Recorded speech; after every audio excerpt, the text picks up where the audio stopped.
Hello everyone, welcome! We are here with the Code 2050 writers. How are you guys doing tonight? Good. Yeah, no, this is awesome. Going well. I just like see them in the background doing all kinds of things and I'm like, I don't know what's going on back there. Nothing good. Slight bit horrified, not sure though. But yeah, so first of all, we're going to introduce everybody and then we'll get into all the plugs and all that jazz as we normally do, and you guys know that. First of all, you guys know me, I'm Margaret, and I'm actually one of the players in the show, but I will just be acting as a host to kind of guide the conversation tonight. Let's introduce our new people that you guys haven't seen on the show at all before, which are a few of our writers over at Legendary Pants. We'll start off with Sean. Hi, I'm Sean. I'm one of the writers for TETE-A-TETE, which is the current series that you guys are working on, and one of the developers for Code 2050. Awesome. And Matthew? I am Matthew. I'm actually his son, and he doesn't give himself quite enough credit. Actually, Kudamane was his idea. I'm just one of the backup writers on that. So. But yeah, I am also one of the writers and actually lead developer for Legendary Pants. Awesome. And it's a full-time thing for you, right? I think we had talked about that before. Yes, Legendary Pants is a full-time job for me. Job in the sense that I do it full-time, not that it's paying me a whole lot yet. And don't they look so adorable next to each other? So cute. And of course, Father's Day card. and of course, you guys know the one, the only, our lovely DM, Keo. Go ahead and talk a little bit about yourself there. Hey guys, I am Keo. You probably recognize me from the episodes of Code 2050. Also a member of Legendary Pants and a streamer here on Twitch. Yeah. So first things first, we're going to go through all the Roll4It stuff. As you guys know, Roll4It is powered by you and your lovely faces, and so we just have to give you guys thanks so much, not only to the viewers, to people who make amazing fan art. We just got like a watercolor fan art by Miazilla, who did the fan art of us with like one of the characters parkouring, and then everyone has their own character. My favorite is that Win-Win is like sitting there eating a bucket of chicken.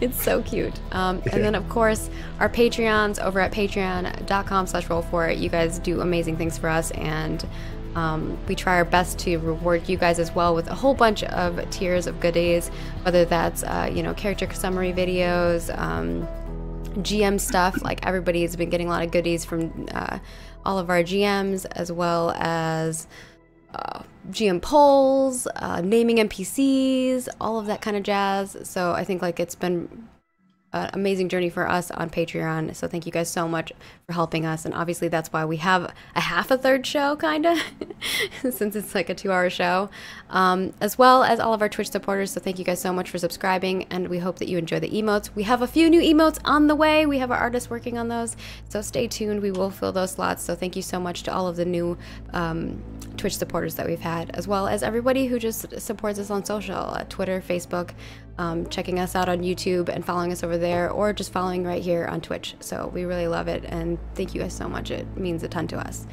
I think I covered all of the plugs really quickly. We do have a different show that's happening on Saturday, other than our normal show, which is normally our Pirates of the Broken Skies. We're having a one-shot, which is called Mystery of Alethea, and I'm actually DMing it, and it'll be a 14th level campaign, so I hope you guys tune in and have fun with that. And then Avalon will be on Sunday as per usual. So things are pretty normal. Do remember that daylight savings time is coming up, so only for the US. A little weird. And then everybody else does it later. So keep that in mind, that daylight savings time will happen. We'll give you guys reminders on social media if you follow us over there as well, just so you don't miss out on anything. Fortunately, it's spring forward, so you'll just be real early for everything. At least you don't miss anything, I suppose. So I think that's it for our plugs. So let's get right into it and talk about all the things Legendary Pants. I think first of all, we wanted to, as per usual, when you're talking about characters or stories, we want to know the background story. How did Legendary Pants start? Rob, you should probably take that one. Okay. So it actually originally started because I had shown some interest in streaming on Twitch, and Stanford actually had the bright idea of trying to, I guess, kind of leverage the platform to also start delving into building tabletop content. So we decided to kind of go in and tag team it from 2 different angles, and Legendary Pants was born. We got the name from. I was just going to ask, what was the what was the name from? It was an old running joke years ago in World of Warcraft. I think back in like Burning Crusade. I think earlier than that. Burning Crusade is, maybe. It was back before they actually had Legendary Pants in WoW. Regardless, we always joked about like finding Legendary Pants because I think like Thunder Fury had just come out. So it must have been vanilla. Yeah. It's been a while. Yeah, so the running joke was, of course, that you could never find Legendary Pants, so that was what every boss was supposed to drop. Yeah, because I don't think Legendary Pants actually existed. No, not back then. Vanilla than I played. Oh man, I'm trying to remember back in the Warcraft days when, like, all the text, I remember the quest text, you had to wait for it to finish scrolling through all of it to accept the quest. I'm like, oh my god, just hurry up. Yeah. Back in the day, man. Old school. So yeah, that's pretty cool. How about the logo? When did that occur? Now that it's like this giant thing behind you. It's hard not to see. I actually made that myself. Maybe.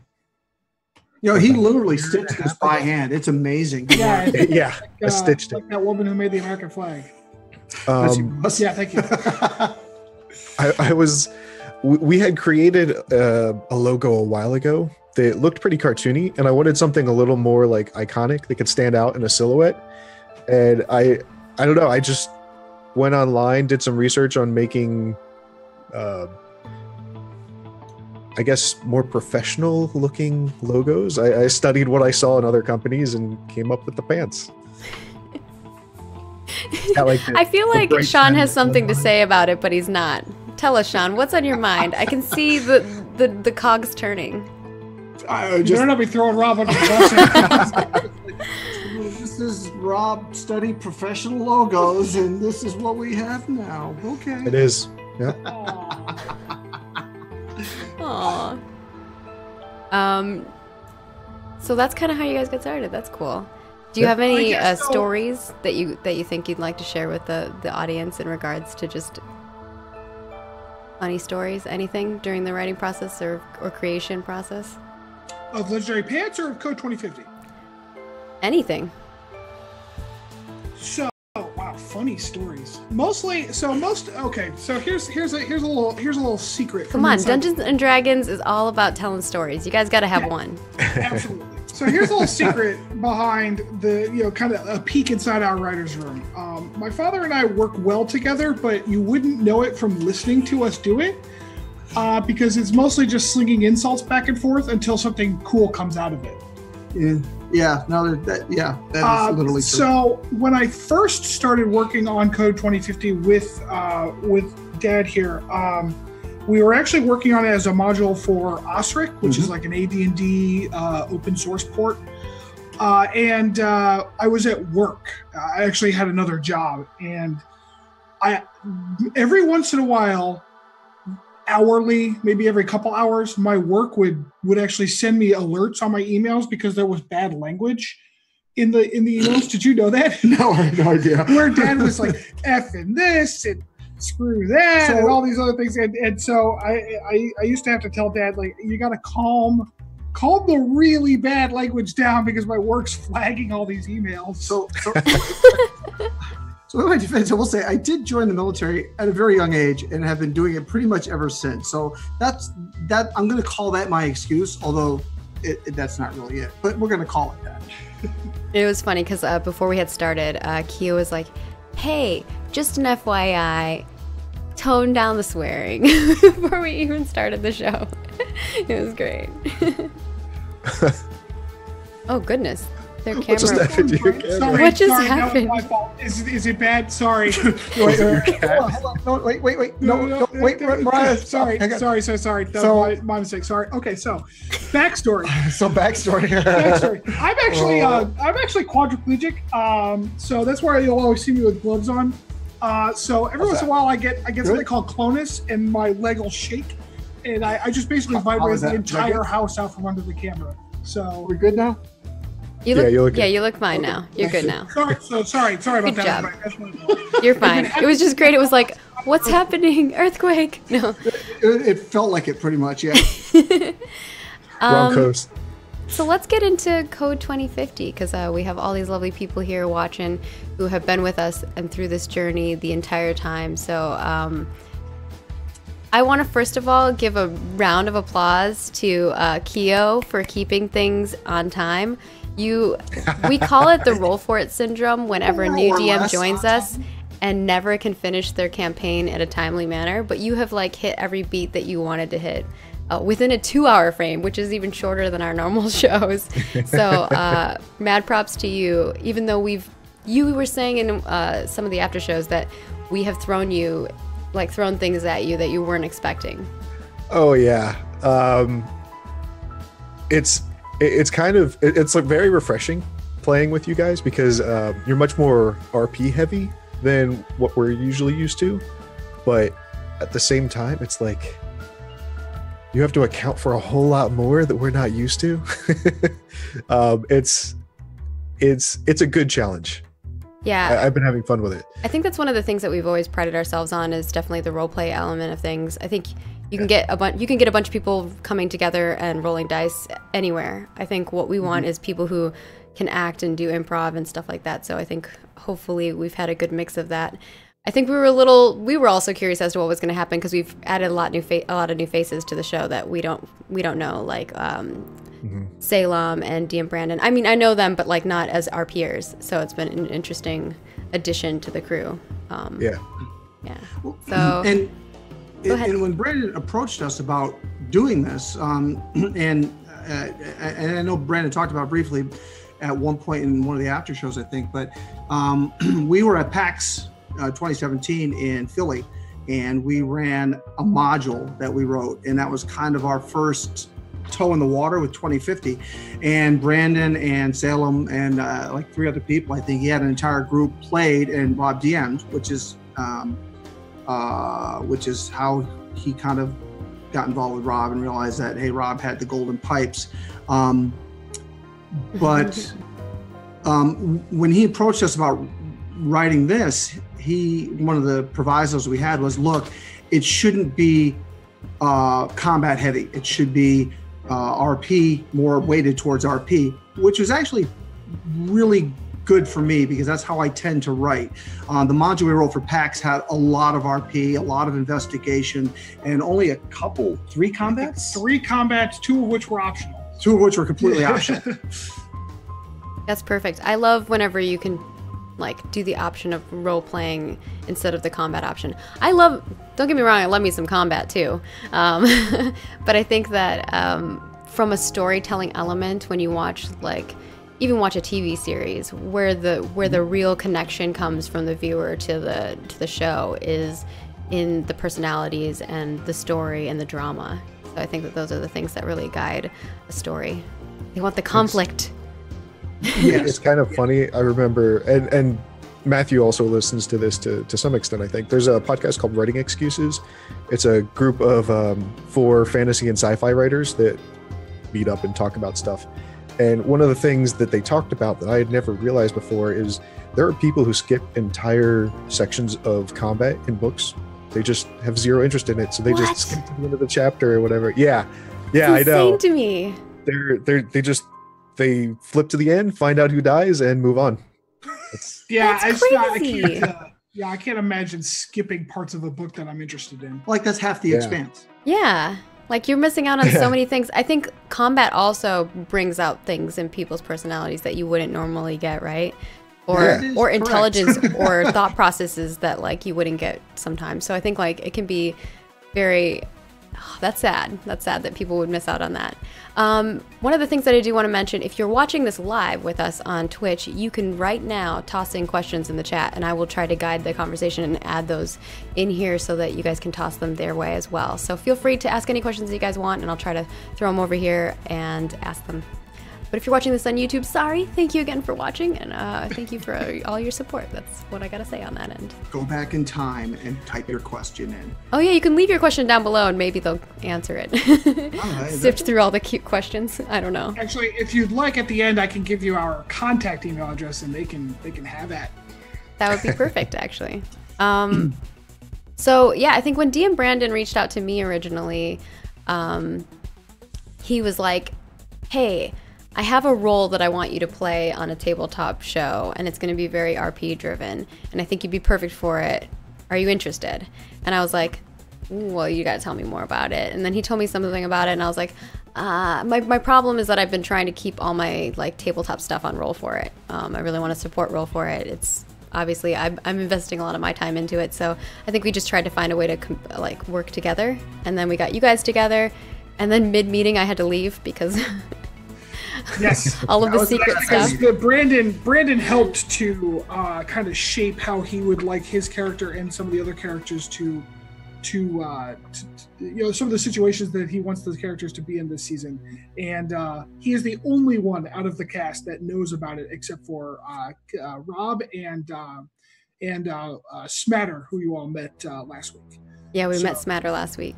Yes, about halfway through the meeting, we had to ask Maggie to leave so that we could finish hashing it out with Elysium. And Brandon does not know much. No. He outlined a couple of major kind of touch points he wanted to hit, but we're there. Yeah, most of those got hit. So pretty much everything from here on is going to be a complete mystery to him. He has no idea what's coming. Good. Got to keep Brandon on his toes. Oh, that absolutely.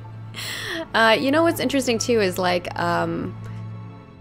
everyone has their opinions on Evan and what they think about his character. I think from your guys' perspective, not only with Evan but the other characters, what do you guys what are your thoughts on the characters? Like, whoa.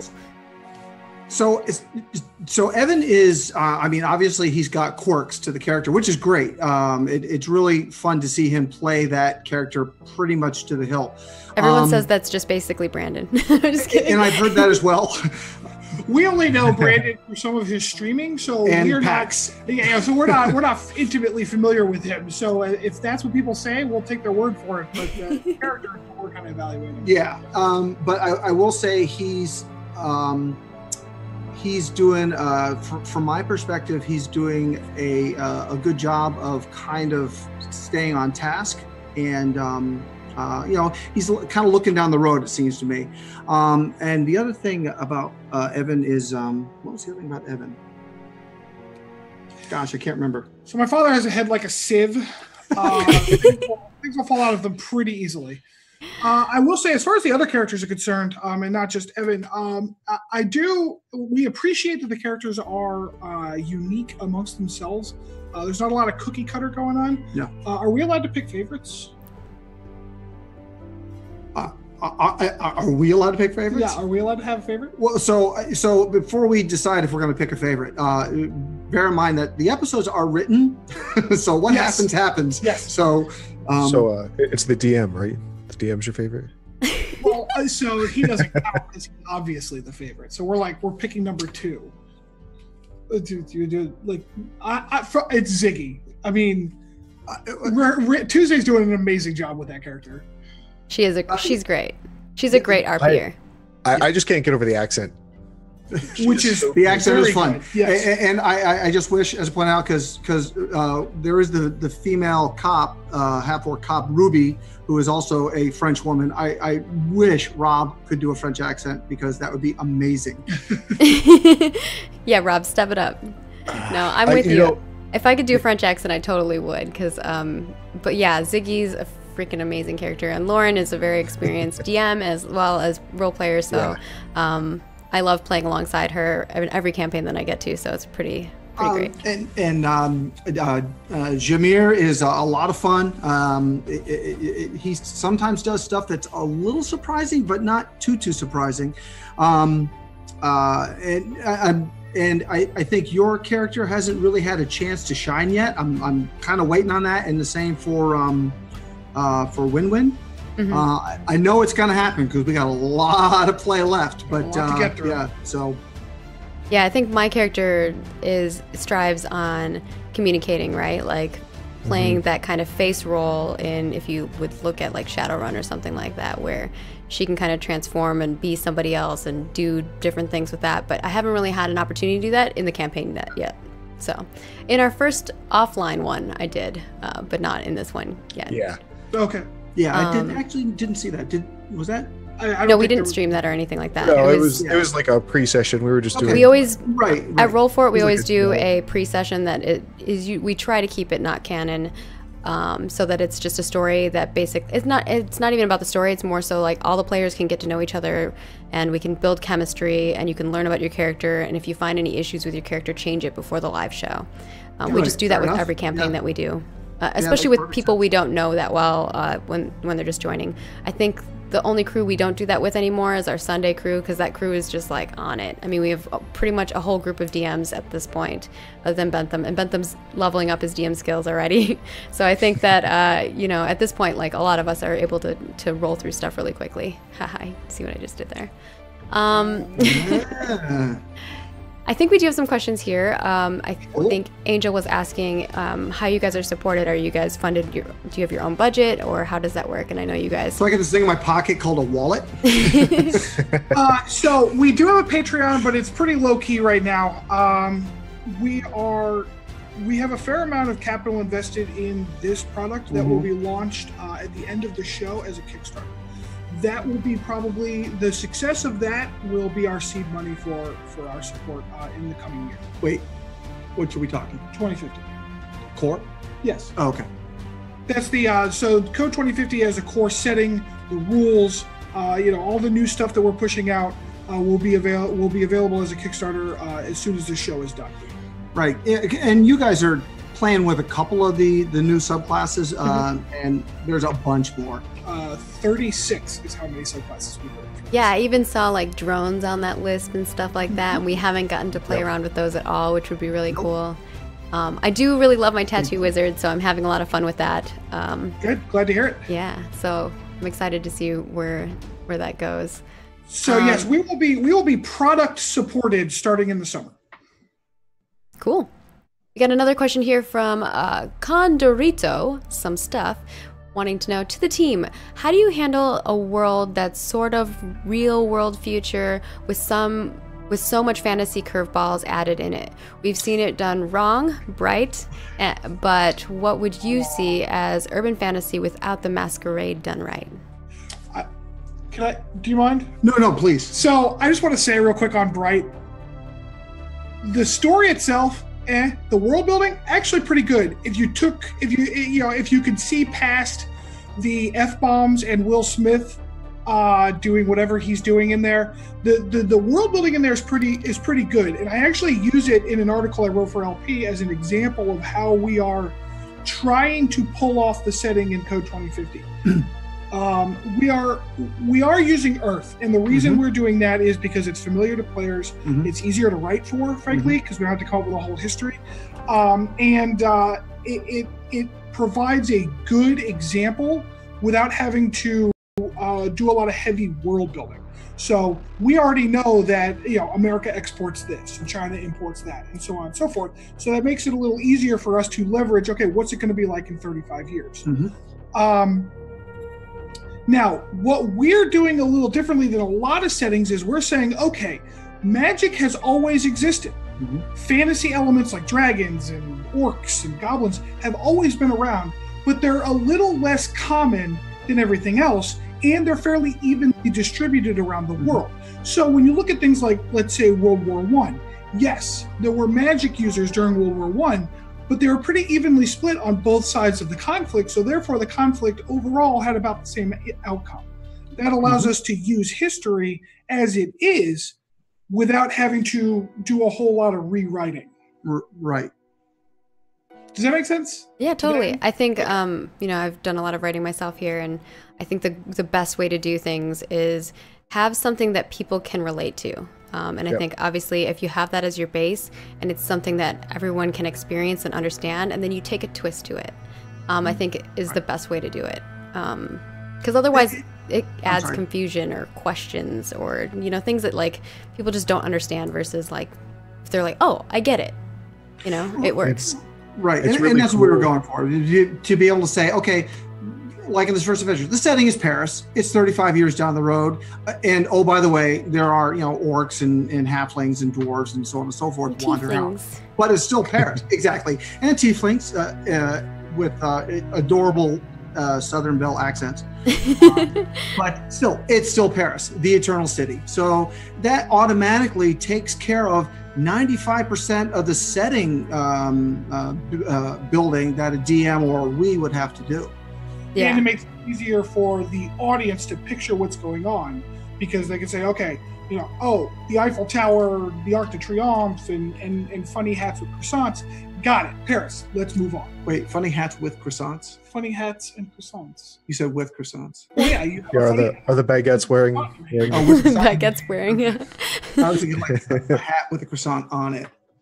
that too. It's Paris. With it, like in front, so you can like bite them as you walk. Oh my gosh, a hat made of Croissant. croissant. Stripy shit. Ooh, a hat made of croissants. A big Yeah, croissant-shaped big hat. crap. I Or a would. big hat-shaped croissant. That would be perfect.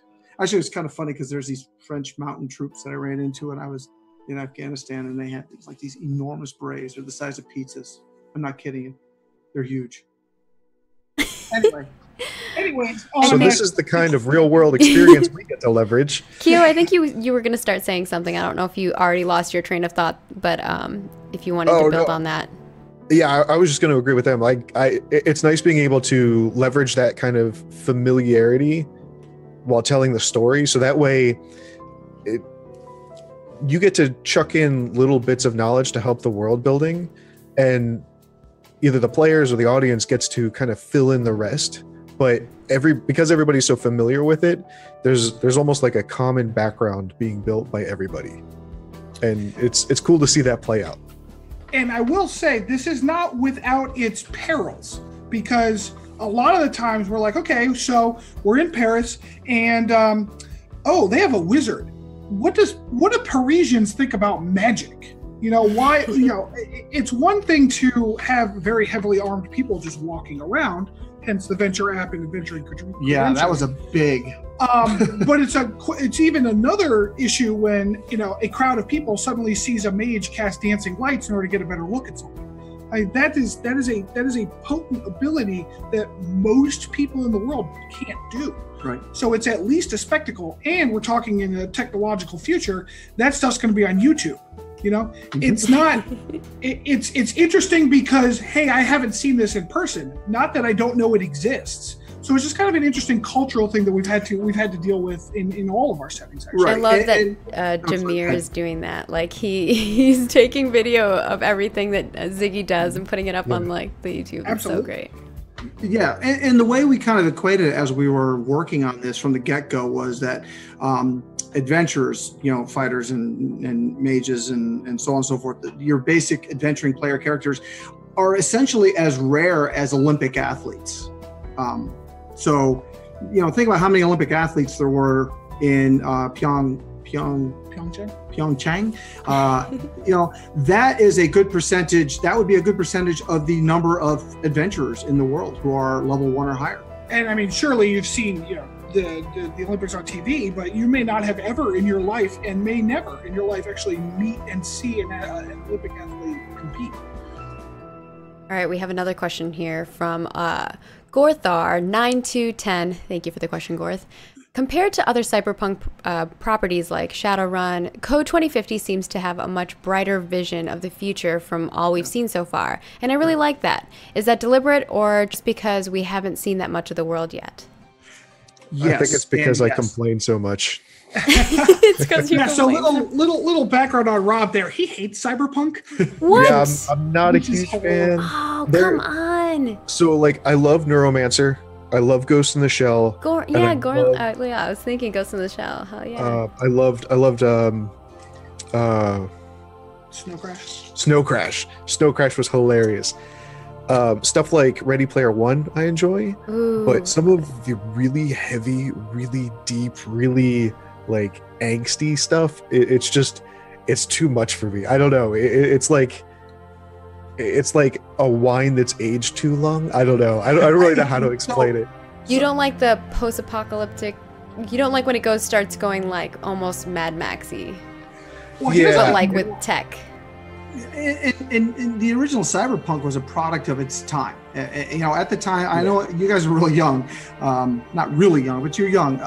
But the 80s, you know, everybody figured the Russians were going to blow us up at any minute now, and things were going to be horrible in the future, and so on and so forth. So Cyberpunk was kind of that dark future, was kind of a reaction to that. And there were, at the time, quite a few tabletop RPGs that dealt with post-apocalyptic themes, even back to TSR's Gamma World, which was a very early one. And then there was Moral Project and Twilight 2000 and so on and so forth. So it was a common theme in the time, not just in gaming, obviously, but culturally. So now, to answer Gorthar Numbers' question specifically, you know, yes and yes. Yes, we did intentionally keep this setting bright for this show, but yes, you have not seen much of the world. When we first started sitting down and saying, okay, we want to use Earth as a setting for 2050, but what do we want it to look like? We realized that, you know, Earth is not a homogeneous place. So where Paris might seem kind of bright and futuristic, you could go somewhere else and it might seem more akin to that dark, always raining, neon lit, you know, cyberpunk dystopia. Blade Runner. Exactly. And allowing for that variety, even in the one setting, gives DMs and players the chance to experience the world that they want to experience, rather than saying, okay, you're playing Shadowrun, so therefore you are pretty much by definition a criminal who works in the underground and the world sucks. Yeah, this has been an interesting take on it, because you're almost like folk heroes to some extent. Absolutely. Yeah. It's Absolutely. like you gave the analogy of Olympic athlete. That's kind of a very different take on it. Whereas I think a lot of us, even in the pre-episode when we were just kind of learning things, we had to get used to the fact that it's okay. Like we're not criminals. We don't have to hide. We can just be ourselves. And I think like we still aren't used to doing that because we're so used to being oppressed by Shadowrun, I think. I think one of the other things was original Cyberpunk was very much like the answer to the corporatization, especially like of tech companies. Like I remember when I think it was in elementary school, one of the big things that happened in the early 90s was the antitrust lawsuits against Microsoft, right? People were really terrified of what would happen if a technological corporation suddenly had too much power. But now you look at like Facebook and Google, stuff like that just doesn't happen. And I don't think that that's really a major concern among millennials the same way it was, you know, in generations previous. We have a much less confrontational existence with technology, I guess. I don't know. We're gonna get real political real fast here. No. I would call that. I think that's a good analysis, Rob. I mean, I can't speak for millennials. I'm Gen X, so what do I know? So we have another question here. Work in IT, so. It's a follow-up question. You kind of touched on it a little bit, but what parts of your past experiences have you drawn on the most in your design? Do you want me to go first? Is this shorter? No. I was just gonna say, the sky above the port was the color of television tuned to a dead channel. Yeah. So, I remember being in high school, and I was living with Dad at the time, and he said, "Oh, by the way, read this; it's good." And he tossed me a Neuromancer, Neuromancer is often credited as being the single book, like novel-length work that started the cyberpunk genre. Although real analysis, had a couple, there are certainly some predecessors to it. But he kind of Gibson coalesced it all right there in that one novel. Exactly. And he was right. It was very good. I read that. I read Snow Crash, and I've had an interest in Cyberpunk for a while. I played Shadowrun in college a little bit. I liked the Shadowrun milieu, as do a lot of people. However, I did not find the rules to my taste because they were more complicated than necessary. I think it's a lot to do with the way the book is formulated too. It's like It tells you one thing and then goes over there and tells you another and contradicts itself all over the place, and you're like, just tell me how the system works. The example I often give is that there are 2 double paragraph or like double columned pages on how to get online. Like on the matrix system is such a mess. I played like a Decker, and we just basically got rid of the. Well, I played it in 2 different campaigns, but I think for the one that we did here on Roll4It, EE was like, we're just not dealing with the matrix. We're going to do it a totally different way. And Matthew and I struggled a lot when we started developing this system with how in depth we wanted to get with the hacker character. And at one point we evaluated doing them kind of like a mage, where they would have individual like programs instead of spells, but they would be at that depth and that granularity. And Matthew was like, this just isn't going to work, because basically you got one guy doing everything and everybody else is sitting around going, yeah, that's cool, dude. So then we went to the hacker as a rogue subclass, and that has worked out so far pretty well. But one of the things we've worked hard to do is, and you guys haven't really needed to yet, but at least as far as Kudamane is concerned, you can navigate the entire series without a hacker. You do not need a hacker. Yeah, I think that the reason why it's kind of just working out that way is because our story revolves around a little bit around Evan. He's kind of like, and that was the character DM. Yeah, he's kind of like the main character to some extent. So I think like a lot of that has just been driven by that, and also because. Go ahead. You guys are looking at each other. I was going to say, well, I mean, when we're talking about the hacker, that's a good way to kind of segue into your background on all of this. Who, me? Yeah, you, the programmer. Oh, yeah. So all right. So obviously, I'm a little older than you guys. I actually, before I read Neuromancer, I actually read I think his first published story was Johnny Mnemonic, which was published in its entirety in Omni magazine, probably in 1979 or 1980, and it was an eye-opener. As soon as Neuromancer came out, I grabbed it, and that was in the early 80s. But I've been a programmer for, let's see, I'm 37 years actually. I started coding in high school and went into the Marine Corps after high school and continued coding there, and literally have been coding ever since. So that has had some input, and certainly where I was getting too complex with the hacker as we were trying it the first time, I was like, no, this would be cool. I can totally feel this. Before Matthew was like, eh. So my background as a programmer has been helpful, but by the same token, I'm a particular flavor of programmer. I'm a mainframe guy primarily. We have to make the programming and the hacking kind of generic enough so that I understand it. I don't have a lot of technical knowledge about the current state of operating systems and small systems and all that connectivity, the Internet of Things. That's not my area. So in order to make it so that was helpful, I think, for us to make it usable and understandable. If you think about like the other tools and stuff that are in D&D and just in general, like look at, for instance, like engineering tools, tinkerer tools, blacksmith tools, all those things, brewing kit, they all simplify things that you don't need to know how to be a brewer, you don't need to know how to be an engineer, you don't need to know how to be a blacksmith. You're like, there's a thing that needs to be blacksmith, I'm gonna roll this and I'm gonna fake my way through it, right? And I think I got the toolkit, I'm gonna do it. Yeah, if you're gonna do the same thing with like hacking, I think it's definitely something that's manageable. Now, we're not playing with...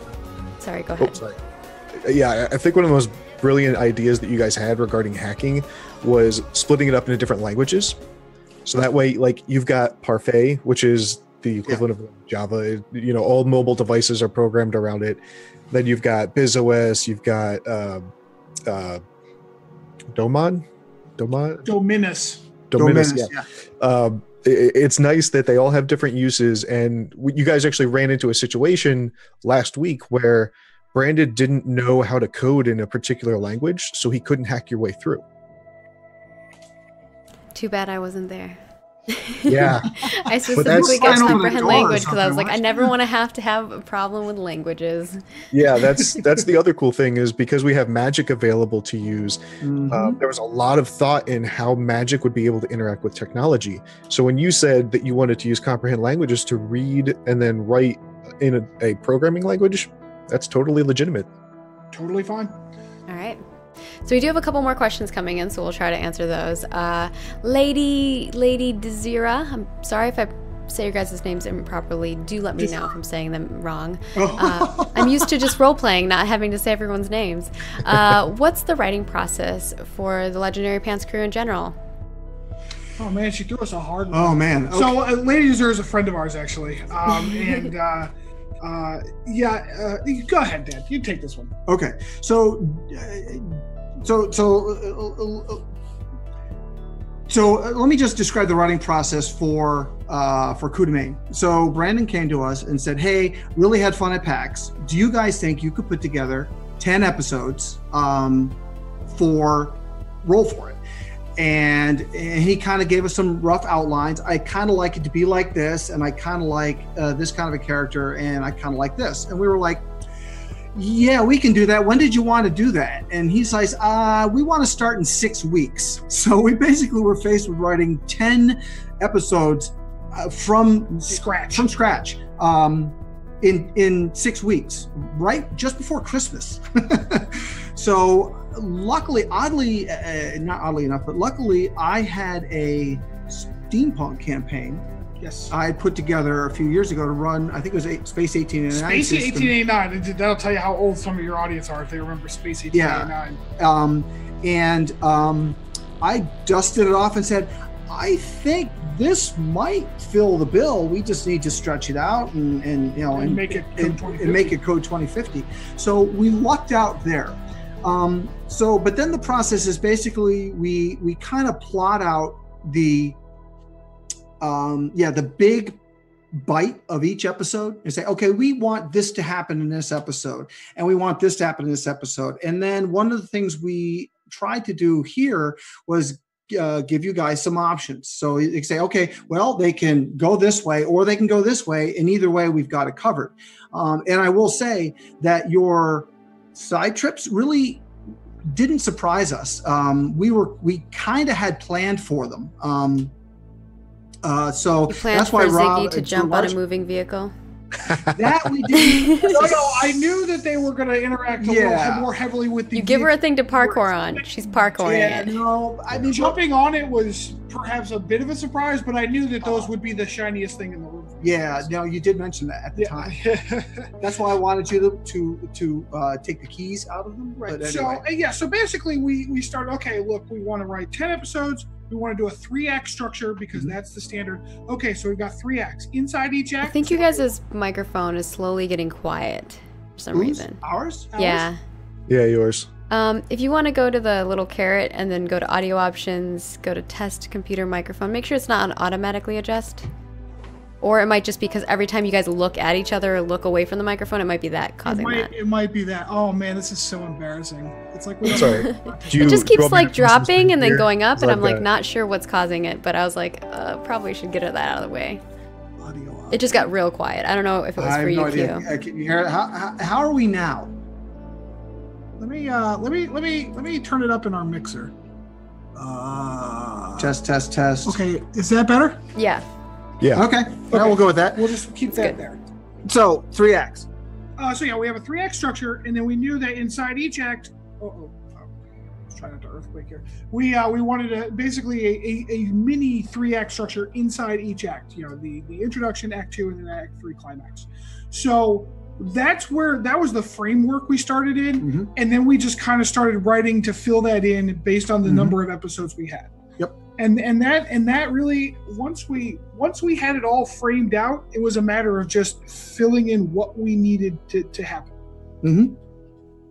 Cool. And I think one of the big things is, and I know Matthew and I have talked about this in terms of like just normal campaign prep in other groups that we play in, working on like an island storytelling design where you have like highlights that you want to hit, and you kind of direct your players there as best you can, but it's not how they get there or what they do to get there sometimes is really up to them.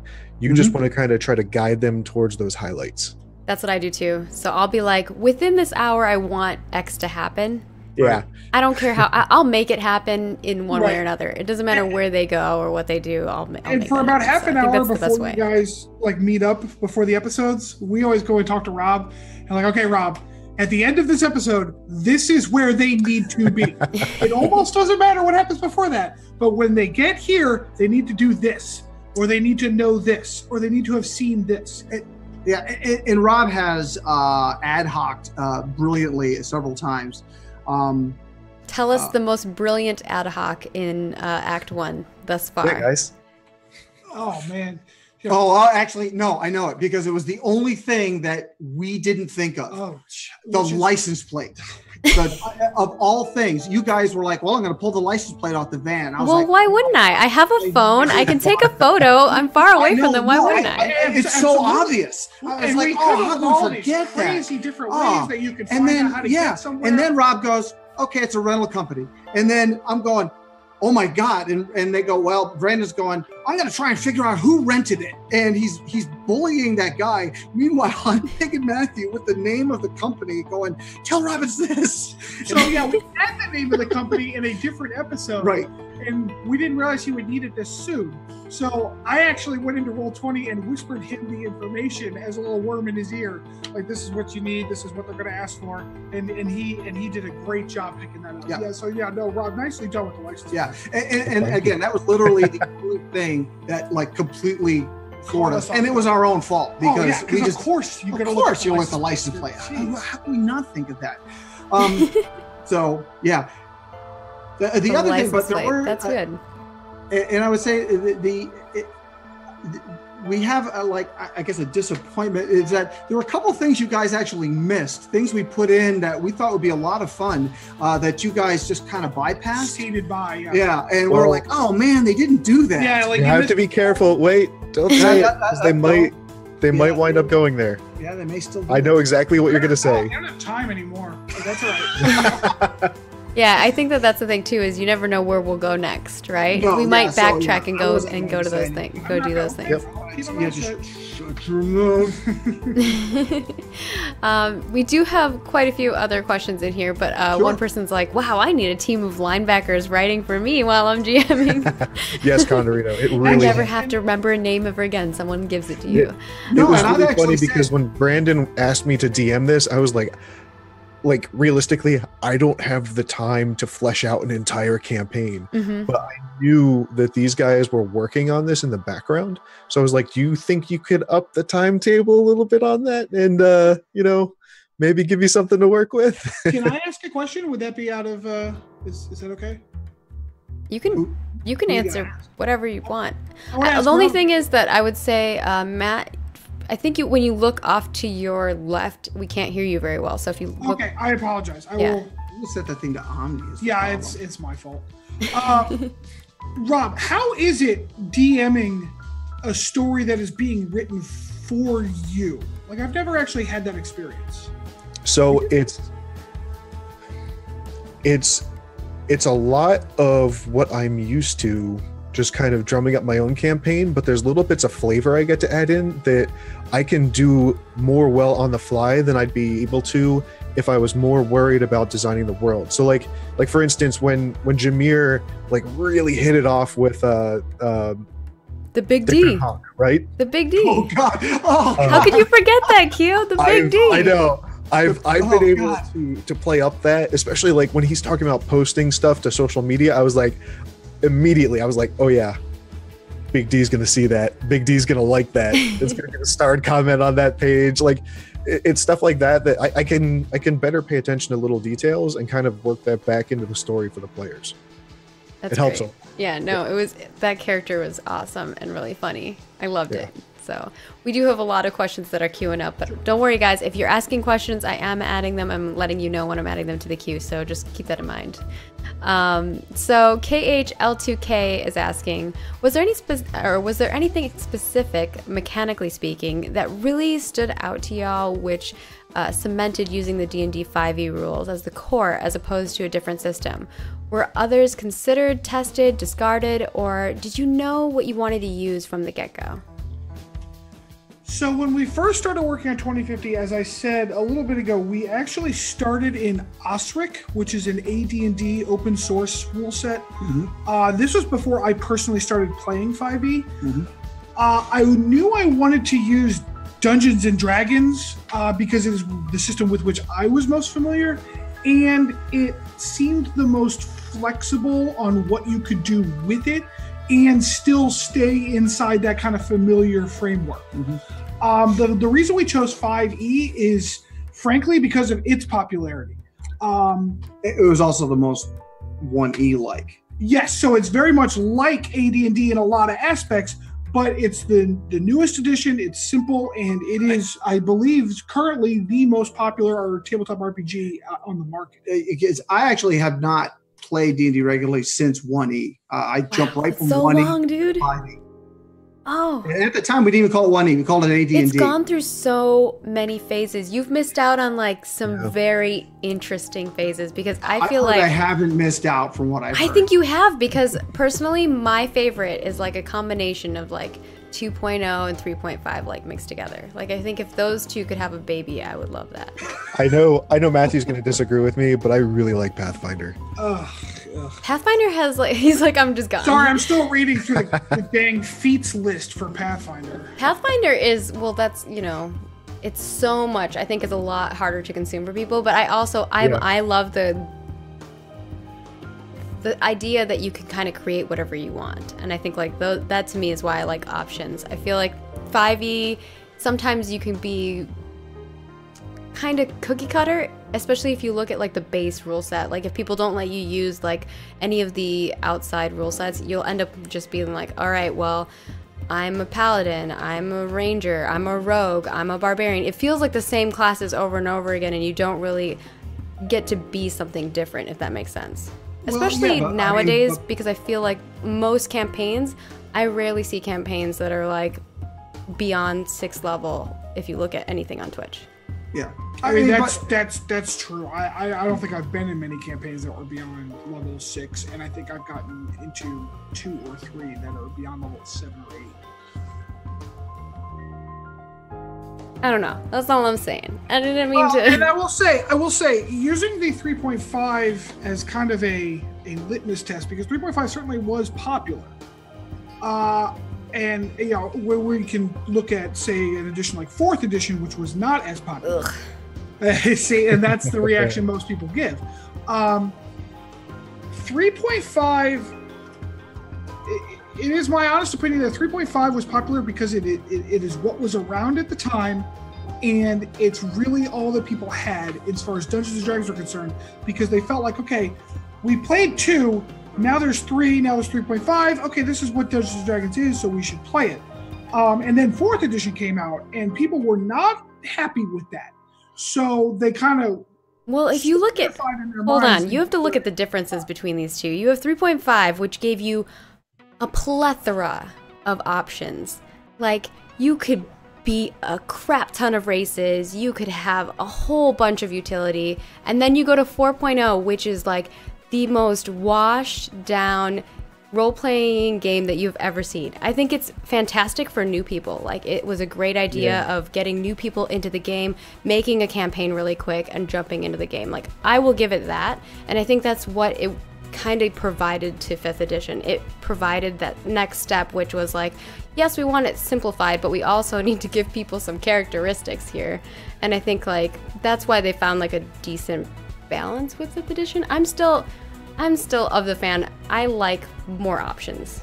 So I think that, like, in 4E's defense, I think that the reason why Wizards of the Coast went with it when they did was they saw the MMO market blowing up, right? And that's what 4E feels like to me. It feels like you got instant the gratification. Yeah, it's like an MMORPG character where you're building up to new skills all the time. You're building up to new content all the time. That's what it really feels like to me. The other thing is, and I learned this from Matt Colville, one of the really great things about 4E, you can take their boss mobs, right? Like big dragon fights and stuff.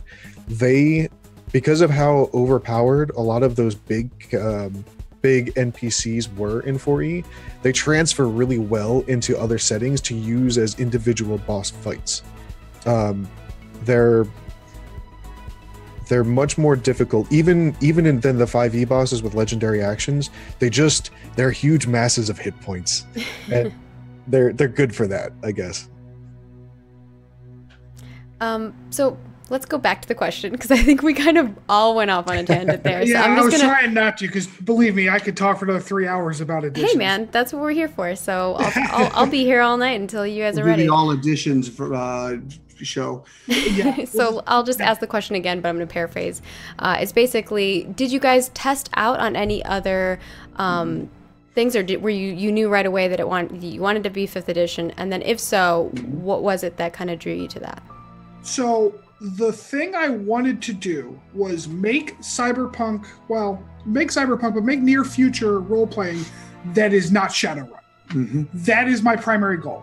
And in my mind, amongst the systems I have played, and I've played a few, Savage Worlds and Fate and so on and so forth, EBA, of the systems I have played, 5E is by far the most playable and least like Shadowrun on that kind of spectrum.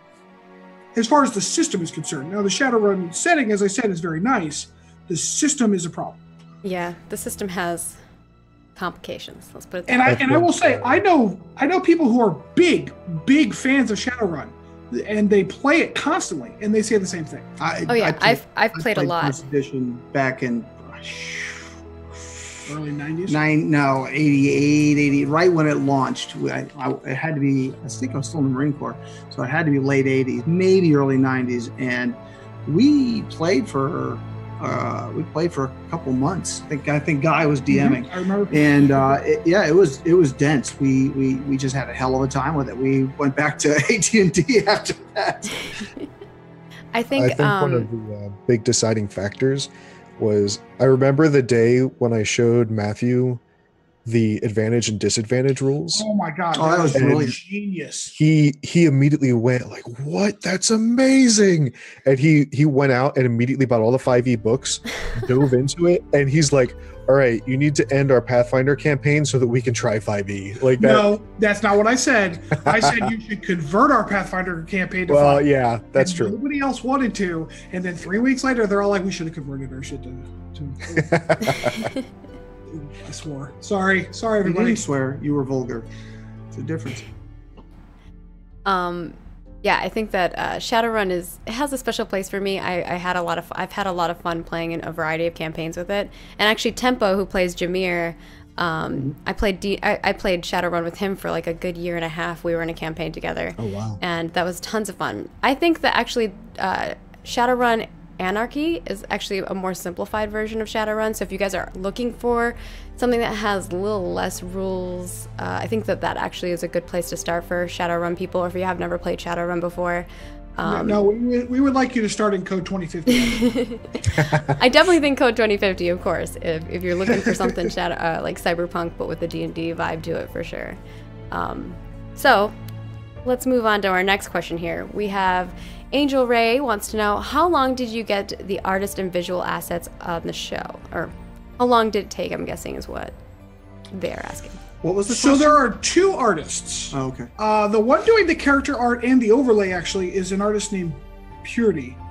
She is Brandon's, I guess, friend and artist friend and retained artist. She did most of her work inside a couple of weeks. The individual episode art that you're seeing in the central panels are actually an artist that LP has hired by the name of Alex Cutri, C-U-T-R-I. His stuff is a little more intricate and has taken a few weeks to do all that, maybe a month total. So between when I said, hey, we'd like some art, and when we got the last picture was probably about 5 weeks total. I love the little centerpiece art. It's great. Yeah, we found him on some website, Fiverr.com, and we said, hey, can you do one of these? And he did one for us, and we fell in love and just rolled with him. He's actually on board to do the art for the core rulebook. Sweet. Yeah. Are we going to continue to see art in Act 2 and 3 as well? Oh, absolutely. Every episode has its own piece of art. Yep. Cool. I'm not going to go to the next question. I'm actually going to ask you a question that's follow up to that. Now, beyond just the art, you guys have also added kind of little tickers that play different or that talk about different things, and you have like a little news station where I think it's actually Kyo's wife who's VOing that stuff. No, it's Matthew. It's actually our wife. It's our wife, yeah. That's VOing all of that. So, how did that inspire or conspire, and like, what was the theory behind doing those? So that was me, actually. I'll take credit for that. I was trying to think of a way to Matthew said we should do something to let them know that something's going on, and he said something about a ticker, and I said what we need to do is we need to do little news vignettes to basically kind of catch everybody up on what happened last time, also to put in world flavor. And that's where, and Matthew came up with the whole, well, I think I came up with the first giant rats. You know, Bristol has a giant rat infestation in their sewers. And then Matthew was like, oh, we can do a whole thing with these giant rats. I think ultimately, I think I wrote maybe three-quarters of the news. And that's kind of our, the division of labor between us is I can come up with a lot of the flavor and a lot of the just the conceptual stuff, but Matthew's really good with the mechanics. So I'll go, hey, we want to do a guy that can do this kind of stuff and this kind of stuff, but and Matthew will go, oh no, wait, he can do this and this and this, and he'll work out the numbers, and that's actually been a really good working paradigm for us. And the newscasters themselves, Nora Hayden is my wife, yes. And Shirako King is my stepmother. Yes, my wife Catherine. Yes, that's awesome. And there will be at least one or two more voices added to the GPN lineup before the season's out. Cool. Yeah, and we came up with the layout because we're all big NPR listeners, so we basically just copied NPR. In fact, we had trouble not going. I'm Jack Spear. So that's great. I love it. And I love that you kind of like taking that real world element and like reflecting on it and creating your own element to it, which is really cool. I kind of wanted to backtrack a little bit too, because you guys were talking about each of you and how your strengths are when you're writing. So for instance, like you're saying Sean kind of does more of like that story, the writing of that stuff. And then Matthew's more of like the systems person, like mechanics. Is that kind of like always how it has been? And also, second question in regards to that is, you guys are like a father-son combo. Like, how did this happen? Like, you're very fortunate, Matthew, that you have a father that actually enjoys like the same stuff as you, because I feel like I have never had that kind of relationship before. So let me start with that question first, and then we'll get back to the other question. Oh yeah, it feels like it's the background to what's the future. So my very first D&D book is actually sitting on my shelf over there, and if you open the front cover, my mom's name is in it. I actually learned D&D from my parents, who are both Marines who played D&D in Japan. Yeah, well, I was playing before we got to Japan. Okay, I didn't. So I graduated high school a long time ago, in 1981, and so D&D was already a thing at the time. And I started playing right after I got in the Marine Corps in early 1982 with other Marines. And my first was I guess the brown box set. And then we went from there. So I always found it kind of not ironic, but kind of interesting and funny that, D&D, certainly then and even now, has this reputation for, attracting kind of like, the basement kind of guy or person, I should say. I don't want to be sexist. No, I mean, I get that a lot. Is like people are like, you don't look like a gamer. I'm like, what the hell? Exactly. How am I supposed to look? Like what? And that's funny. That's always been funny to me, because my primary experience with gamers were Marines. Yeah. All of my parents, playing, the party and the DMs and all that, they were all Marines. And we were all computer programmers too. So so you're hearing the double whammy. I play D&D and I'm a computer programmer, but luckily I'm a Marine, so it kind of counterbalances it. So. Fortunately, nowadays being a nerd is like the cool thing. It's a very different world that we live in now. It is. You are absolutely correct, and it's very cool, and it's very because at the time, if I had told people, on the Friday nights, me and these dudes get together, we play D&D for 4 or 5 hours. People would have been. In fact, I heard it. We're like, D&D? What the hell? What are you, 12? Like. Now I tell people, well, I play D&D. In fact, I tell them my son and I are working on a gaming extension for for 5e, and they're like, wow, that's really cool. Yeah, very few people anymore are saying, what's D&D? Actually, not too long ago, I explained it to my in-laws, and they were looking through character sheets, which was kind of a weird experience. Oh, that's cute. But yeah, so the fact that Dad and I have a pretty good relationship in general, so the fact that we're working together is kind of a no-brainer for us. But other people tell us that that's unusual. So I don't know. But I wish that it wasn't an unusual thing, but I feel like you guys are very fortunate that you do have that. So cherish it is all I'm saying. Thank you. Yeah, sure, no problem. So let's move to the next question that we have, which is. Can you talk about some of the Code 2050 character subclasses we haven't seen in the show yet? Ooh, we got some, man. We've been working hard on those. We have been. That has been my life for the last. Do you want to talk about the? Are you done? The ooze druid? Yeah.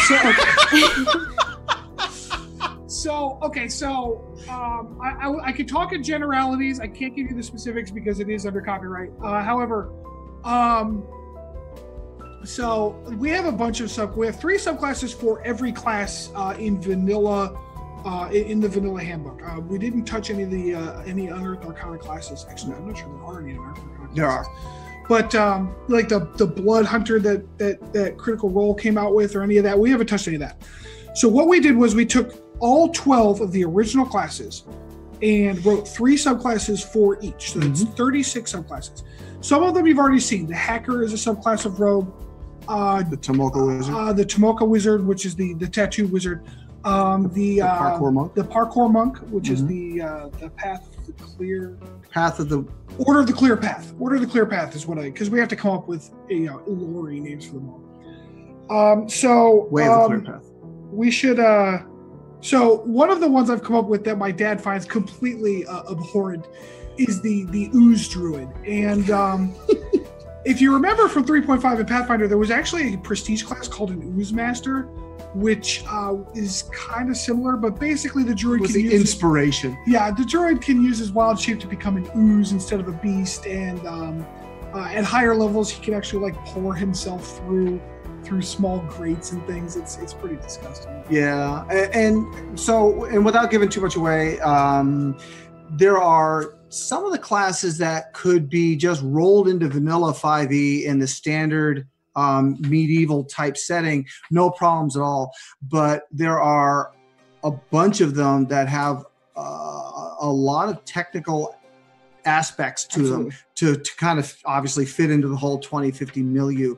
So I think they're pretty cool. Yeah. So to give you an example, the tattoo wizard could absolutely be played in a fantasy D&D traditional kind of medieval era Ziggy period, and the parkour monk likely could as well, because there's nothing in there that's really technical. It's just about movement and kind of weird terrain. It's not as much to jump on in a village. Well, that's true. But believe me, there or are. fall off. But to give you a counterexample for both of those, we have a wizard that's a corporate wizard, and he does a lot of things with computers and kind of a day-to-day working magician.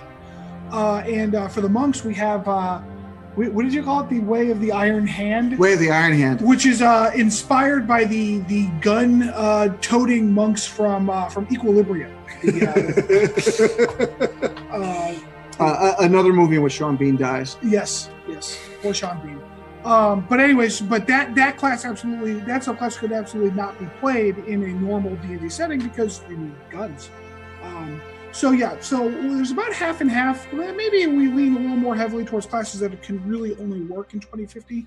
But there are subclasses in there that would absolutely feel right at home in a normal D&D setting.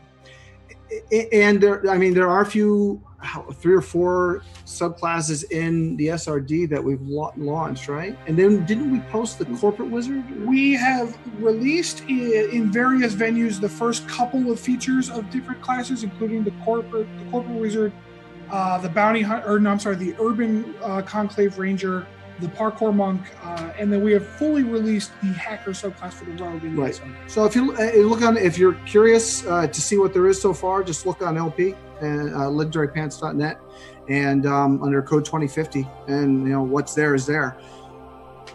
Very cool. And probably as we get closer to the Kickstarter, we'll roll out a few more teasers like that. Yeah. And I know you guys do plan on releasing a lot more information once we get to the final act, so people can keep that in mind. They have quite a story to tell here that we don't even know about yet. Beyond that, people are wondering, what happens if someone dies? Do you guys have backup characters in mind that you'd like to see us play? So, based on how much you guys pretty much avoid combat, I don't think that's going to be an issue. What about Ziggy falling from the top of a building? That was unexpected. But what do you mean 6 floors? So there was 3. If someone dies at level 3, that is kind of an issue. You can't quite reasonably afford a resurrection. You're gonna have to go out to the Venture app and hire yourself. Hire a new adventure. Yep, that's how it goes. We didn't write your characters, so we don't have any backup characters for you. That's really between the players and the DM. Yep. Yeah. So in that regard, to answer your question, I think the players would kind of decide like what they wanted to play, but perhaps we would maybe play one of the newer classes that these guys have built up, which could be cool. So maybe hope for someone to die. Somebody's planning on suicide. Yeah, they are very cool, but don't kill yourself to play them. Are you sure? Do you expect us to get to different levels throughout the campaign? Are you hoping that by the Act 3 that we have progressed quite a bit, or is that all dependent? So that's a Rob question, though, really. To some extent, yes, but it's also kind of a mechanical question as far as what is in the campaign itself. Oh yeah. The way I have structured, the gameplay aspects of the campaign, it will comprise level 3 to 4. So you would effectively reach level 4 at the end of the campaign. And that was a conscious choice because, as you pointed out earlier, it's very rare to see. It's very common to see campaigns that don't go past 6th level. Yeah. And from my perspective, the role play, the activity is more interesting than just the combat. But generally, it's the combat that gets you, your heavy experience points and levels you up. So I don't see any conflict or downside really to making it so that, hey, you're going to play a 10 episode campaign and you'll go up a level. That just means you've got that much more room to go out and party before things start getting stuffy and you got to go get a castle and some retainers and all these other dudes you got to deal with. So say AD&D right here. And really, and not only is it that combat tends to be where the heavy experience rewards are, combat also tends to be the place where levels matter the most. Mm-hmm. If you're in a very RP heavy situation, being level 3 or 4 or 5 or 6, not really a big deal because you're still doing the same kinds of talking, you're still doing the same kinds of, loose social rolling, which are not as level dependent. I think it depends on the class. Like I was saying, like the tattoo wizard that I built most of my abilities around specifically those things like suggestion, those type of things. So I think you can build your character to be around roleplay as well. And I think when I was presented with the concept of Code 2050, Brandon was like, it's going to be very RP heavy. And coming into it knowing that, I was like, all right, I'm going to look at a lot of spells that are going to be relevant in those situations rather than combat, because I know I'm not going to be in combat as much. Sure. Plus, as a wizard, And as a wizard, you have that ability probably more so than a lot of other classes, because there's a whole aspect of your character, your spell list, that is customizable almost on the fly. Whereas if you look at a fighter, they don't have as many out of combat options, even as they level up. And now they do have some, but not as many and not as robust. For sure. And I think that's going to be it for all our questions from chat thus far. Were there any things that you guys really wanted to cover or chat about? Obviously, we'll give you moments to plug all the things, but yeah. Yeah, I mean, so one of the aspects, and we kind of, we kind of hurdled this, not early, but fairly early into the development, was the whole concept of adventuring and adventurers. And we were talking about it going, okay, so it's 2050, it's 35 years down the road from here where we are now, more or less, right? And if you think about how standard D&D characters are, here's these dudes with all this gear, and they've got armor, and they've got swords, and they do all this other stuff, and they're wandering around from place to place, and they basically do whatever they want to or whatever they need to, and that's okay because the setting supports that. So, but how are we going to project that forward into the postmodern times when, you know, obviously in Europe there are heavy restrictions on weapons and weapon ownership and so on and so forth, and geez, certainly not carrying them around in public. And how are you going to carry them internationally? And so, and again, this goes back to setting up adventurers not as criminals, but as valued members of society. And the solution Matthew came up with was the Venture app. And so the concept was that here's these people that have these abilities, and there are things that only they can do, or only they can do well or easily. So we're going to give them basically special credentials that allow them to take swords and guns on planes and carry them around in public when nobody else can, and cast magic with that, basically at will, and even to a degree, inflict possibly fatal injury on sentient beings, because that's what they're contracted to do. So that's where the whole concept of the Venture app and adventuring came from, that that adventurers, as it were. I think it lends for a really simple, it's a nice simple system to get missions. It's like, this is my quest log. I go to it. I think it's great. It reminds me too a lot of Shadowrun, in the sense of you have your contact, right? And that person, the Mr. Johnson, and he's always the one giving you the things to do. It kind of feels like that same vibe, which I think is a really cool parallel. Obviously, I'm going off of my experiences in the games that I've played, so I know you guys are coming up with your own systems, but that's kind of how I correlated it. And actually, that's a great lead into the idea that this is what we're describing as legal adventuring. There are absolutely possibilities and indeed adventurers in the world who are not under this legal system. The evil ones. Not evil. We've taken to calling them freelance adventurers. So basically, those would be Shadowrun STO. They've got a fancy wordage. The freelancers have a fixer who talks to the corporate Joes and gets them jobs. And there are also corporate adventurers, right? Because corporations, governments also need people to do these kinds of things. Absolutely. So yeah, there's a whole, as we started talking about it, and you guys have kind of been the impetus for a lot of this. As we saw how you interacted with the society you were moving around in, we were like, man, we need to kind of codify this and carve it out and make sure it's, everybody has a niche that they are comfortable with or that they enjoy playing. Because not everybody wants to be, be the white hat guy. Some guys like playing the black hat. That's awesome. Yeah. Let's make room for that. Absolutely. I think a lot of us are just used to, anyone who has played Shadowrun before, and I know that Tempo and I and Random Tuesday for sure, all three of us have played a lot of Shadowrun. So we come from the realm of we're runners, and we don't want people to know what we're doing. But in this game, it's so very different, and I think we're getting used to that now. after 3 episodes. But somebody else was asking, does Legendary Pants plan to do more RPG shows in the future, or is this a one-time promotional thing that you guys want to do? We are well, so we do our own streaming here and there. I have a show Tuesday mornings where I talk about D&D and D&D related topics.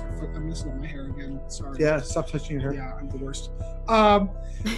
And also on Thursday nights we have started up our tabletop streaming again, which is the Thursday night crew that actually happens in this dining room. But as far as Code 2050 is concerned, we have written this season, this show. If it continues to happen, then that'd be fantastic. But if it doesn't, then we will take the word of mouth and continue on our way. Although we have some amazing ideas for the second season. Yep. So if you guys want a season 2, let us know after Act 3. The best thing that you can do to support us as creators is, of course, watching, viewing, sharing with your friends, letting other people know about the show, bringing them in and letting them experience it, because I think that's going to be the best way for us to get a quick evaluation on people want to see this. Beyond that is, of course, supporting us in other means, which is monetary means. But I think, for us, the best way is obviously to be a viewer and to help us support us in that way. Just experience and I gotta say, and share it. Yeah, I gotta say, I've been blown away by the Roll4It community. It was really crazy that first day where we got invited into your Discord, and it was just immediate hours of theory crafting. Where did they come from? What are they doing here? Which is funny because I think someone got it in the first 5 minutes. And then they lost it again, right? Yeah, it got lost forever. Yeah, we kind of prepped them before they joined. We're like, so people are going to come up with theories. You're welcome to tease, but don't give them any info. And they did a great job doing all of that. So we know we can make it private whenever we add people to groups, but we always like making it a little bit more fun for the people who are in a Discord, because those are the people who are subscribed to us on Twitch or supporting us through Patreon means, and we want you guys to have a little fun and a little bit more info than everyone else for a little bit there. But yeah, we are constantly always working on new projects and new shows, and I personally would love to keep doing a show at a Pacific friendly time, because all the shows that I'm doing, I never get to sleep in. Just put it that way. I work every day, and then on Saturday and Sunday, I have dogs. Yeah. I have dogs. Yeah. That's Just great. make Bentham and EE stay up until the wee hours of the morning. Oh, Bentham's probably still here. He's a vampire. Really? That's what I've thought. He's a vampire. He goes to bed at like 7 a.m. 6 or 7 a.m. I've seen his outfit with the cape. I'm not surprised. Oh, his pirate's outfit. Yeah. It's great. But yeah, I think that's one of the best ways that you can help support. And if you guys want to see a season 2, I think that would be fun. I love me some Cyberpunk, and we had a very explosive end to Act 1. So if you haven't gone to check it out and you're just tuning in right now, definitely go over to youtube.com/Roll4It. You can watch it over there, or if you're right here on Twitch, you can watch it here on Twitch in our VOD section. We always have it available to our subscribers. And Bentham is still here. He said he's still up. Go to bed. Go to bed. Yeah, he never does. But yeah, I think we'll kind of wrap things up here, let you guys say your final words, and all of that jazz. So Q, let's start with you. Tell us a little bit about you, how you're feeling about Act 1, and wrapping things up here as we move into Act 2. So end of Act 1, I'm amazed that we got you guys where we needed to get you guys by the end of it, I guess. It worked out really well. I had to kind of work it out in my head on the fly as we went, but it worked out all right. And yeah, that was a thing. I gotta say, I love all the characters so far. I love watching you guys interact with each other, especially Evan and Ziggy, and Evan and Felicity. Yeah, I think are my 2 favorite matchups so far. Oh, that's a good question. I think someone asked if you guys could pick a ship, what ship would it be? So in the Roll4It world, we call them relationships, we call them ships. So if you could pick 2 characters who are going to be dating, we have a lot of characters who date in a lot of our campaigns. Who would it be? Who would be the ship that you want? I'm not gonna play God that way. That's You're not a matchmaker, Matthew. Yeah, I've made enough matches in my life, Rob. So I think I'm good on this. Come on, you're the mechanic, you're the system. Make the matchmaking. Come on, you have to make the matchmaking system. There are rules for that. If there was a 99.9% match, which match would it be? I bet I could come up with a system. A system, yeah. Well, I'm the words and concepts guy, so I'd probably just have everybody fall in love with each other, and we just go on from there. There'd be like heartbreak and drama. Fan fiction. All right, let's not. Are we making Sean blush? Yes. Are you? Yeah. So in the before time, I was flipping through channels on the satellite, ran into Tenchi Muyo, and I've been watching anime since the early 80s when I was stationed in Japan for a couple of years. And I love Tenchi Muyo. I've watched all the OAVs. I've even watched Tenchi in Tokyo. So yeah, at one point I wrote a novel-length Tenchi Muyo fan fiction. There it is, my secret out. Now you need to publish it so the world it's out there. Oh, so we can go find it now. Go forth, internet. Yep. You know what to do. Oh, they'll find it. Oh God, I can't believe you remembered that. They will find it. So, as the sanctioned god of this world, I just want to say #Zevin. Yeah, I think that everybody has said #Zevin. They want Ziggy and Evan. That has been a thing from the beginning. They're like, oh, they gotta, and like the last episode, they were working together. Yeah. Even though they weren't supposed to talk to each other. Adorable. That blew me away. That was the greatest thing ever. They're like, I bet you.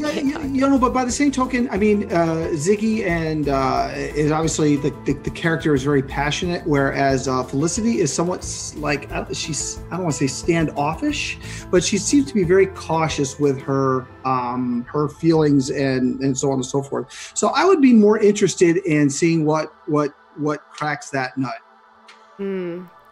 Her background is very interesting. I had a lot of fun writing that, and I think I'm glad that you catch on to that, because I don't know if everybody else does, because she puts on a show. That's her thing. She puts on a show. She puts on what she thinks people want to see, but who is she really?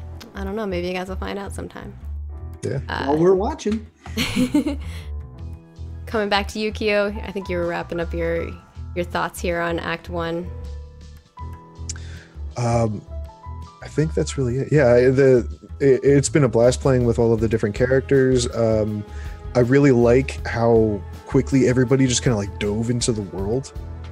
Everybody seemed really eager to just, be a part of the universe and just work toward. It was funny because you enter this having no goal, but immediately everybody just seems really driven, and that was really cool. Everybody's kind of like working as a unit. Yeah, I like it. Yep. Well, we're an adventuring crew, so I think everybody kind of knew, okay. I think the first session really gave us like, all right, that's your role, this is what you do. And I think everyone kind of figured that out right away. We were able to kind of move forward and utilize each other's strengths in the right way. And it does have a very mission-esque vibe. You have like a thing that you're doing, and then you have to do all this research and background, and then you go in and you execute the mission or execute the strat. The strat part is where we need to work a little work, but we'll get there. We'll get there. Let the wizard sleep. I know, God. That's like the worst thing about being like a major wizard. I was like, I should have been an elf. But yeah, I think that's been really cool. And I guess I'm going to throw it over to Sean and Matthew over there. You guys have any Act 1 final words as we move into Act 2? I will say that if you enjoyed Act 1, buckle up. It only gets better from here. We have I know we're tooting our own horns here, but we've written a hell of a show, and I think that Act 1 went well, and Act 2 they're going to go into better. It's funny you should say that because there were two ways you could have played Act 1, and you chose one way, and when you did that, Matthew was like, "Oh man, I really want him to go the other way," which is interesting because I think that the way you went, you're leading from. I would say the act you played is not our weakest, but maybe the less actiony. I don't know, but we'll see how it goes. But it only less actiony, guys. The ending was literally explosive. Yeah. Okay. Buckle up. Buckle up. Yeah. No, Matthew's absolutely right. Yeah. It's hopefully it'll only get. We think it only gets better. Really looking forward to seeing you guys work through it. Yeah, we'll are we gonna do this again in 4 weeks during the Act 2 break? Because we'll see what you say. I think the Act 2 is 4 weeks, not 3. I think Act 1 was 3 weeks, right? Or is it? Are they all 3 weeks? It's Act 1 is 3, Act 2 is 3, and then Act 4 is okay. 5. I'm thinking like the 4th week is the Q&A week, right? Yep. Right. Yeah. And then the final act is 4 episodes. Cool. And I think what my thought process is for whenever we go into Act 2 is probably gathering questions from people. That way we have some preemptively done, since we got a lot of the background stuff done here. So I think that's what I'll do moving forward for the next one. If that's and cool honestly, I will go in. I have gone in and looked at the comments in the YouTube post. Mm-hmm. So I'd be more than happy. I can't guarantee I'll answer them all, but they can post questions in the YouTube. And so whenever this gets uploaded, I'm not sure when this will go live. Bentham is the master of the schedule, but down below you can leave some questions and maybe you'll get some answers from Legendary Pants. And actually, I can give you, this would be a good time to plug, I can give you our email address right now. It's contact@legendarypants.net. If you send an email there, I will either answer it right away or save it to answer on there. Cool. Yeah, that sounds great. So beyond that, let's do a wrap up and let you guys kind of tell people where they can find you. Tell them it's the time to give the spiel of all the things. I think you guys kind of already did yours, but we'll come back. Keo, tell people where they can find you at, what you've been up to, all of that jazz coming up this week. Okay. You can find me at twitch.tv/Kiokri, as well as on Twitter at Kiokri, Kiokri. I have really been focusing a lot on MMOs lately. I don't know why. I've just been in an MMO kind of mood on my channel. Playing a lot of Guild Wars 2 and a little bit of Black Desert Online. Nice. I work for NCSoft, so you're helping support me. So thank you. Yep. No problem. We own ArenaNet. Yep. Yeah. And then Legendary Pants crew down there, Sean and Matthew. Where can people find you guys at? Where can they get their hold on to 2050 if they also want to play and check it out as well? So we are at legendarypants.net, and on that website you can actually find not only our blog post materials where we kind of talk about how we fleshed out Code 2050, but also the source reference document that is up there. It's under Code 2050 SRD. And that is our playtest kind of a beta rules that anyone can go in and take a look at. We always appreciate feedback, and it's enough to get a game running without much issue. We're on Twitter at legendary_pants, and that's where we do a lot of our kind of announcements and talking. We will be on our channel on Thursday, streaming our tabletop here in our live play here in the dining room, and actually the lovely Lady Dezura is our DM for that, so you can see her and the rest of us here on Thursday nights. Awesome. Do you have anything to add to that? I'm not on the internet, no. I am, but not in a social media connected kind of way. Yeah, I'm too busy. I have tuned into some of the stuff that you've done, Matthew, because I was like, oh, and you guys got like the camera angles. I like it. It's old school tabletop. Well, I got a compliment. Did you hear that? Yeah, I did. We don't know what we're doing most of the. I miss doing tabletop. I was actually talking about how I have like millions of figurines, like so many figurines, and I have yet to play with them within the last few years because all my gaming. I'm in like 5 shows a week and they're all online now, right? And like I have dragons right there on my shelf, but I don't actually get to use them. I I miss playing with you know, my little toys. It's different in person, and I would say something in the experience is lost when you're playing. Yeah, I love that experience, and I miss it. And I think that's one of the reasons why us over here at Roll4It would love to do an in-person show. That's our kind of one of our goals for our Patreon. So if you guys want to check that out, that would really go a long way to support us. But patreon.com/Roll4It is where we would love your support if you are interested in supporting Roll4It. We pay all of our cast members, we pay all of our mods, anybody who works for us, we pay for them. So thank you guys so much for allowing us to create such an amazing space for role players and tabletop gaming to happen and come together, and people to be actually able to feed their pets and feed themselves. It goes a long way, especially for us starving artists out there. So thank you guys so much for that. Beyond that, of course, we have our lovely Twitch subscribers, so thank you guys so much for subscribing and supporting us in that way as well. And if you can't do that monetary subscription or monetary donations, we absolutely adore all of you. I think the best way, like I said, to support us in any format is to be a viewer, to come and tune in every week, to watch it and share it with your friends and come back. Aw, the little hearts. Perfect. Perfect, Sean. It gets you going, right? It makes you tear up. So I think like that has been one of the coolest things for us, especially when we hear people like, this person, my best friend told me to watch this. Oh, my brother told me to watch this, and I love it. Like that is really cool for us. So word of mouth goes a long way. Coming from an older generation, I was stunned, like literally stunned to find out how many people will tune in and watch this kind of stuff. And of course, now that I've done it 3 or 4 times, it's actually kind of cool. It is, right? Yeah. This is a little different. This kind of show is more like our after shows, actually. Someone else was saying, this reminds me of an after show. I think it was Angel. Yeah, every single time we do an episode, we do an after show, and those go up for our Patreons for the Observer Tier Plus.